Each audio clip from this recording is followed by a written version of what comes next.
The echoes in the forest. I grew up in a small town surrounded by thick forests. One summer, my friends and I decided to explore a secluded part of the woods that none of us had ever dared venture into before. We packed snacks, flashlights, and a bit of courage, ready for a day of adventure and maybe a bit of mischief.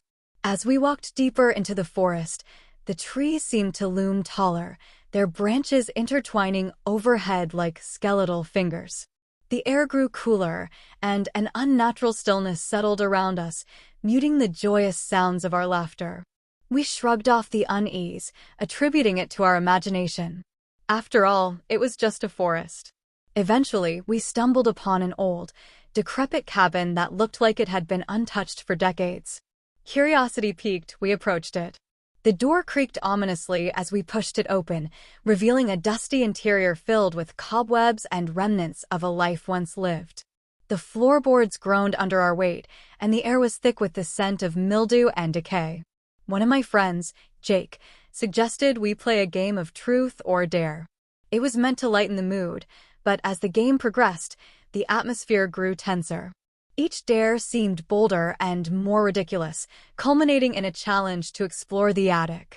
After some hesitation, I accepted and made my way up the rickety stairs, flashlight flickering in hand. The attic was dimly lit, with beams of light piercing through cracks in the wooden walls. I scanned the space and noticed an old, dusty mirror in the corner. Intrigued, I approached it, brushing away layers of dust to reveal a warped reflection of myself. But there was something off.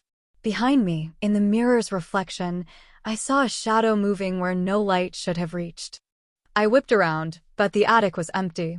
Heart pounding, I quickly descended the stairs, eager to share my eerie experience with my friends. As I reached the bottom, I found them gathered around the fireplace, whispering among themselves. I hesitated to interrupt, but the feeling of dread was palpable. "Guys, something weird just happened." I started, but they turned to me with faces pale and wide-eyed. "What?" My friend Sarah breathed, her voice trembling. "Did anyone else hear that?" Jake interrupted, his eyes darting toward the door we had come through. At first, we looked at each other, confusion etched on our faces. Then, a distant sound seeped into the air, a soft, deliberate echo of our voices, mimicking our laughter and hushed tones. My blood ran cold. We had left no one else in the woods. The echoes seemed to replicate not just our laughter, but even the tones of our conversations, becoming distorted, almost mocking. It was as if the forest itself was responding to us, a phantom audience reliving our every word. "Let's get out of here," I urged, feeling the hairs on my neck stand on end. The others nodded, and we hurried out of the cabin, the eerie echoes taunting us as we stumbled into the open air. We ran through the trees, adrenaline surging, desperate to put distance between ourselves and that cursed cabin. But the echoes followed us, bouncing off the trees, growing louder, morphing into eerie giggles and whispers that sent chills racing down our spines. "We're losing it," Sarah gasped, her breath ragged. "No, it's real," Jake yelled. "Look." We turned to where he pointed, and there, silhouettes emerged in the shadows between the trees, figures that mirrored our own, but oddly twisted, their proportions wrong, the way distorted reflections appear in a funhouse mirror. Panic set in, and we began to stumble in our haste, branches snagging at our clothes as we raced along. We tried to stay together, but the forest seemed to close in around us. The echoes grew more aggressive, but now they began to mix unnatural sounds with our voices, low growls and mocking cries that sent us into a frenzy of fear. After what felt like hours, we finally burst into a small clearing we didn't recognize. The moon hung low in the sky, casting an eerie glow across the landscape. We collapsed, gasping for breath, but the echoes, they didn't stop. They hovered around us, lingering menacingly, closing in like a specter. Just then, Jake pointed toward the far edge of the clearing. "Guys, look." Across the way stood the cabin, impossibly far away yet strikingly familiar. It appeared as if it stretched across the entire forest, towering over us, rooted like a malignant tree. I turned and shouted, "We need to go. We need to find the way back."